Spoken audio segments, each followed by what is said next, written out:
representation of the people. So how can representation of people does not involve half of the society which are there? So I think one of the things that we're really looking for next parliament is to have real representation for women, because it wouldn't be acceptable. Right, real representation for women in the upcoming parliament. What does that mean, Dr. Khefagy? It means both things, on the quantitative side and on the qualitative side. We have like a small quota now, which will make women be represented by maybe 12% in the next parliament. We hoped for more, but it is good. I mean, to move from 2% to 12%, it's not our ultimate goal, but we say that this is a step towards our goal.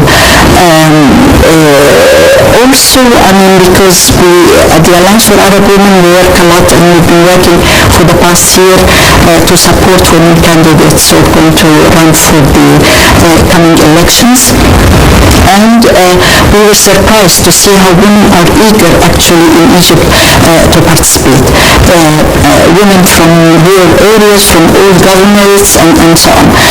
Of course, it's not easy for women, especially women who do not have a lot of money, because really running is a lot of money. And that's why if they are on the list, they stand no chance if they run for the elections independently. But we also, on the qualitative side, we want to show Egypt that, women can make a difference.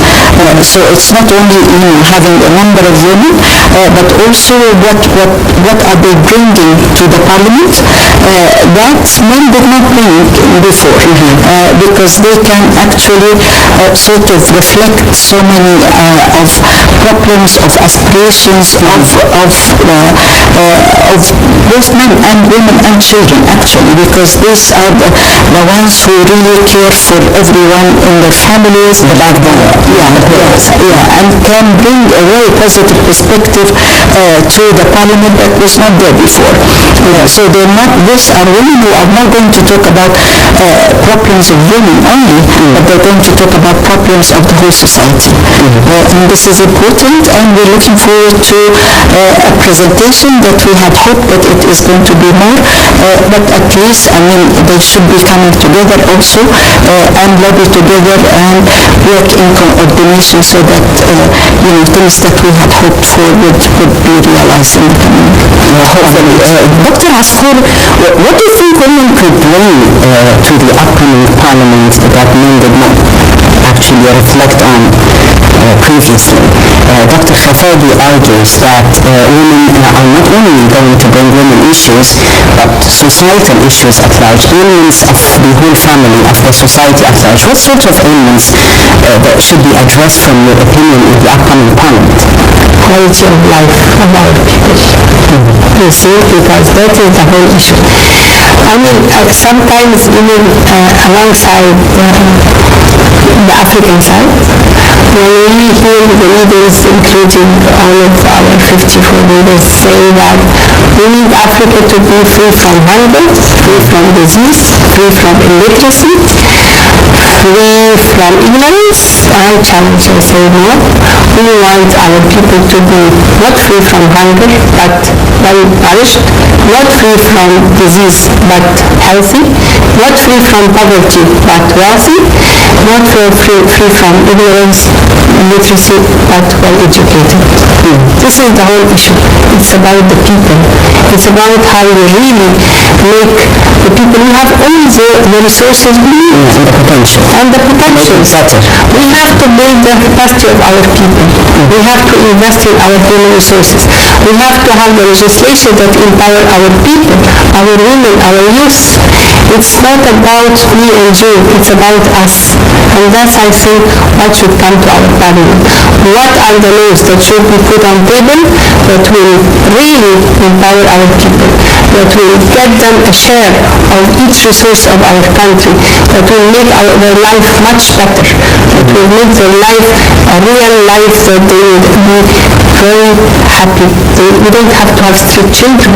We are not looking for people just to starve.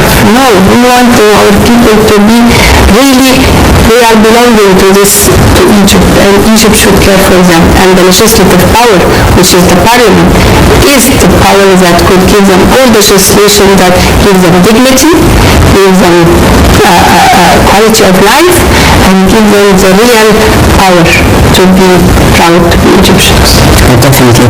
Well, Dr. Khefagy, women's contribution. We talked about their contribution to defend the Takfiri thoughts, and defending the Takfiri thoughts requires also looking at the school curriculum, I guess. Yes, it starts from there. Yeah, it's very important actually to review all the curriculum because we suffered a lot, and maybe some other Arab countries have suffered a lot also. And the school is very important where people get socialize with, get their so many values, where they interact and so on. And I think education is the prime concern that should occupy all of us. And the region actually with Egypt has done a lot in terms of more of enrollment for females, of even now girls are really becoming even more clever than boys in school and so on, but this is not enough. We really need to review the quality of education, the curriculum, to see the values that could be injected, the rejection of extremism and all this false interpretation also of religion that is reflected so much in bad values in the different curriculum. We need also the teachers to be really retrained, because they play a major role into even injecting some of their own values that are very negative as well. So the whole education system has to be taking the focus right now and to be reformed from every aspect of it in order for us to move forward, because it is the most essential thing.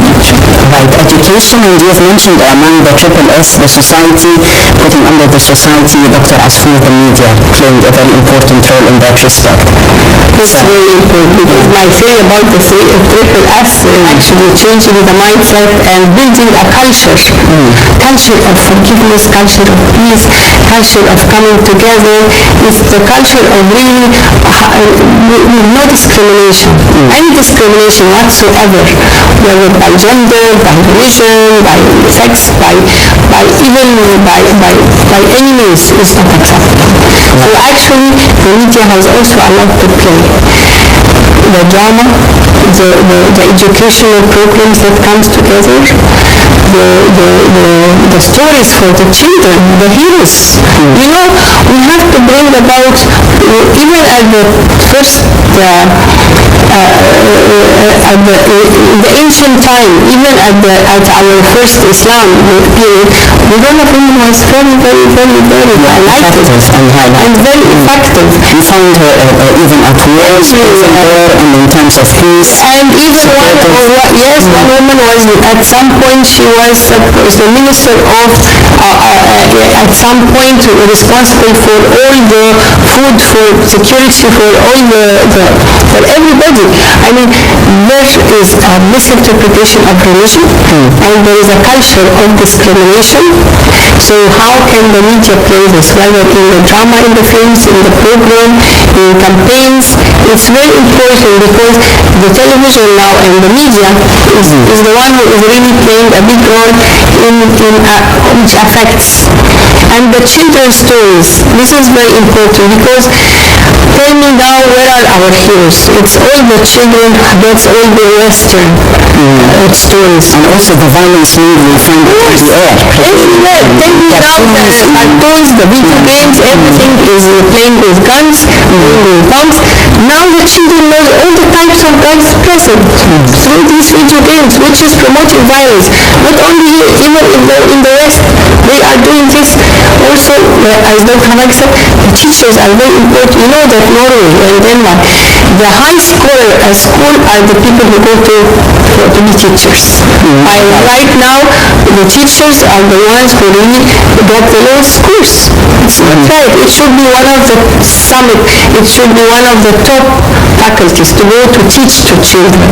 Because this is the real message. Definitely, those are the ones who prepare for the future generations. Dr. Khefagy, you mentioned also the early marriage as one of the main challenges before the Arab world, and how about female genital mutilation and more. How did the Alliance for Arab Women work in that respect? What is the latest in the research? Are there new methods introduced?